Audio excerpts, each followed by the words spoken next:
Hey guys, just finished watching Legends of Tomorrow, Season 3, Episode 14, Amazing Grace. This episode was really fun, playing around with Elvis and stuff, and we open up the first part with Elvis buying his first guitar. We find out that the guitar was previously owned by Robert Johnson. If you know who Robert Johnson is, he was an American blues singer, songwriter recording from 1936 to 37, and he's just kind of one of those people who's been around, who was around. He was actually born in 1911. And he died in 1938, and he was just one of those legends in the guitar history, and he's one of those guys who Elvis would have been looking up to back in his day. So it was really cool idea of playing with that. I was hoping that they were gonna mention that, and it was gonna be him haunted into the whole setup. I mean, I even googled at stuff when they said in the episode that it's legends had it that Robert sold his soul to the devil to be able to play so well so good at the guitar as he did, to get the skills level that he did. And I googled it, and it is kind of a thing that's out there, a little bit of a saying or something, that he did say he sold his soul to the devil for these guitar skills and stuff. And I was hoping that was going to play a little bit more into the whole guitar, and it was going to be the Robert Johnson in the guitar. And I think it was going to be cool to do that, get really into the whole rock and roll history, and without this guy who pioneered the guitar, who not pioneered the guitar but kind of popularized guitar, probably made Elvis fall in love with guitar and help Elvis idolize the guitar. There wouldn't be him, there wouldn't be Elvis, there wouldn't be, without Robert Johnson, there wouldn't be Elvis, Elvis would not have been into guitar. So I think it's interesting with that. I like to play with that. Although I did Google the Elvis connection, if there was any connections between the two, and ain't nothing that I could find out. But I just imagined it, him being a prominent figure in guitar history. I think it would have been cool to just mention him a little bit more than that one time at the beginning. And then we find out that the guitars is actually the death totem, and that was kind of cool playing with that all around. Rory ends up taking Elvis' sandwich from the church and stuff at the beginning of the episode. The guitar is the totem, it's the death totem. And it's funny with playing around with this episode, different things, like with having Kid Flash now on board. They didn't have to go get the guitar, and he was just like, okay, poof, bam, and he got the guitar within a flash. And I love playing with that idea. I understand how they say, you can't do it all the time, it takes the fun out of everything and all that. But I think I like that idea. I like, play with the fun with it to get more straight into the, you don't have to spend an episode just finding the guitar, and you have it and you go deal with it, do what you want to do with it and play with that right away. I think that was really cool with it, and it was really fun playing with that. And it was also cool, as I figured out later on, obviously it makes sense that Amaya's from the 1940s, so she's never heard of Elvis at this point. So I think that was really cool for her first hearing about Elvis, and how is that going to change her life as she goes back, whenever she inevitably goes back to the 1940s, to go back to Sam Basie. So it's really going to be cool to play with that. And then we find out there's a ghost in the guitar, and it's supposed to be his brother, his twin, and type thing. And I think that's an interesting idea, but I would have loved to see more of Robert Johnson, have that involved. I think that would have been really cool to kind of connect it to Elvis was there. So then Elvis starts raising the dead, and then Elvis kind of puts the dead away by singing Amazing Grace.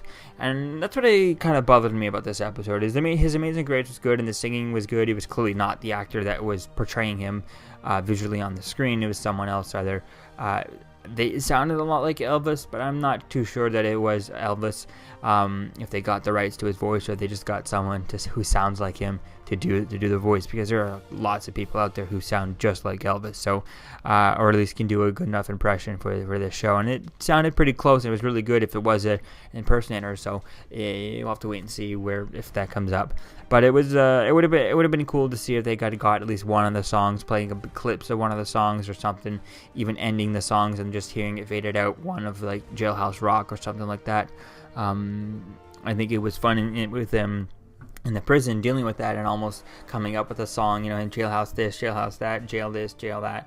And I think that's really cool playing with that. But it would have been cool to actually hear the song. And I think so many people nowadays, unless you're from that generation or anything like that, people don't listen to, I've never heard of, I don't know many people my age who really, my generation, who even listen to Elvis. They've heard of him here and there, obviously he's Elvis, but don't actually listen to it. I think it would have been a cool idea to get to make to put some actual Elvis music in here, because I feel like this episode would have had a great opportunity to revitalize some Elvis, people to go listen to Elvis, and I don't feel like after this episode that I want to go run and listen to some Elvis stuff. Now I gotta deal with that's it, but for me, this is already the music that I'm into, that genre of music, classic rock and stuff, so I'm already in that music. But I think it would have been cool to bring someone who's not into that music and make them and introduce them to this music, just like Nate did with Amaya. I think that would have made a better idea, and to do that, having at least one of his songs in here, paying for the rights to do that, would have been really cool to do that.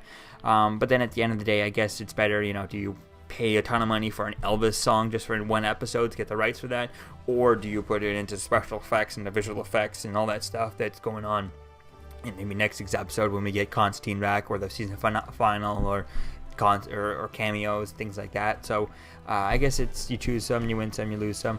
But in a perfect world, we would have had they would have gotten at least one song, at least the ending of him, maybe just him start playing it and figuring it out, and he starts, let me get like 5 seconds of a song, like just him, and then he starts it, and then the camera pans away and it fades out. So I think that could have been a cool way to just have the song in there, the beginning of Jailhouse Rock, the classic riff type thing. That would have been really cool, just a little 2 seconds of that, or a little 2 really, really opening riff, kind of teasing that song. So it's like, oh, you're not going to hear the whole song, just going to get a tease of the song.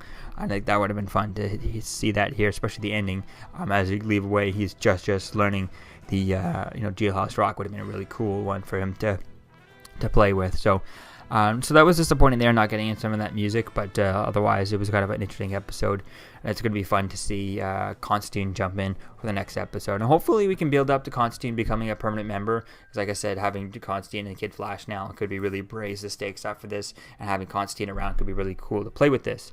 And this episode really got me thinking. There's an episode of Constantine, I think it was Devil's Record, where there was a record that I forget the name of the person, but there's a record that our artist had recorded on from like a long time ago, and probably around the 1940s, even earlier than that, early 1900s, around probably the time of Robert Johnson, and he ended up dying while recording the record, and it tainted the record, and it was recorded on not vinyl, but I can't think of it, the name of what it was recorded on, and anyone who played this song died. Anyone who heard this record died throughout it. So I think that would have been a cool thing to play with that, and if this would have been connected to that thing, and then it didn't really seem like it was connected unless Constantine connects it in the next episode, because that would be cool, bringing in his stuff, because other than actually having Matt Ryan playing Constantine in the same character, there's not much really connecting from our show to his show. So I think it would be really cool to do that and bring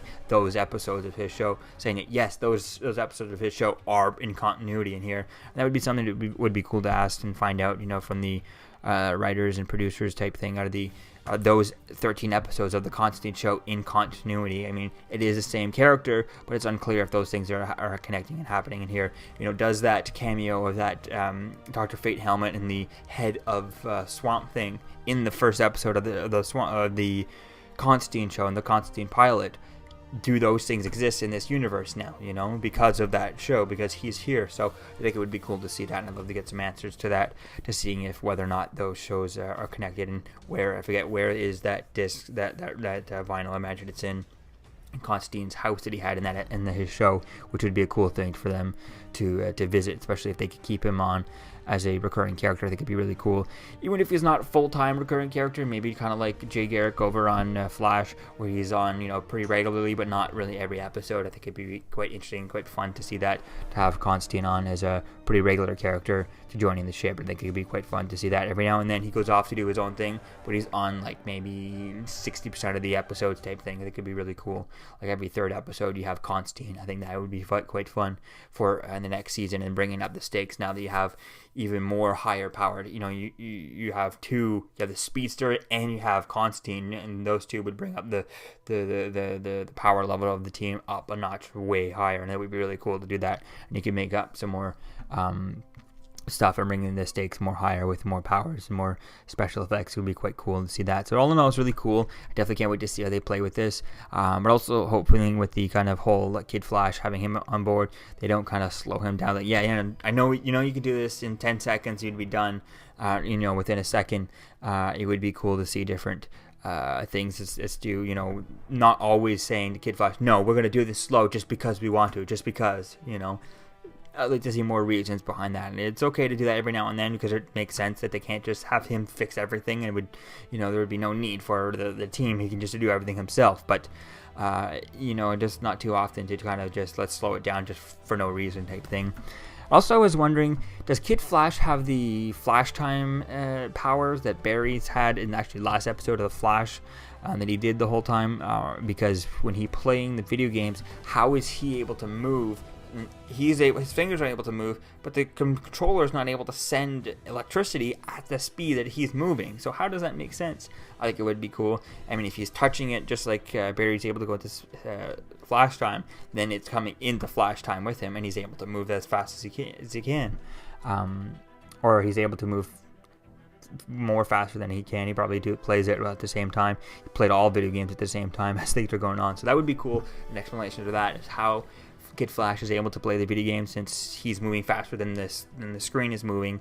If you watch, I think it was Slow Mo Guys on YouTube here, have a video of an old TV screen and what it would look like at super high frame rate, and that's probably how Kid Flash would see a TV when he's watching TV type thing, unless it's 1,000 times sped up TV like Barry had a few episodes ago on The Flash when he first came back out of the Speed Force. I'm rambling here. So all in all, this episode was an interesting episode. It was a fun episode playing with Elvis. I just would have loved to have seen at least one song, or at least a teaser of a bit of a song. Just the opening riff to Jailhouse Rock would have been a great thing to tease and get you to want to listen to it. And I think that would have been a cool thing to do. But I guess there's money to spend other places for this season instead of on just an Elvis song. So other than that, it was a pretty good episode. I'm really excited and really glad we had this episode. It's really cool that they connected in. It definitely was not a filler episode. So let me know what you think, guys, about this episode in the comments below. Season 3, Episode 14, Amazing Grace. And I'll see you guys in the next video. Peace out. I'm Captain America, here to talk to you about one of the most valuable traits a soldier or student can have. Subscribing. Sometimes subscribing is the key to victory. Sometimes it leads to very little, and it seems like it's not worth it. And you wonder why you waited so long for something so disappointing. How many more of these? You're still here.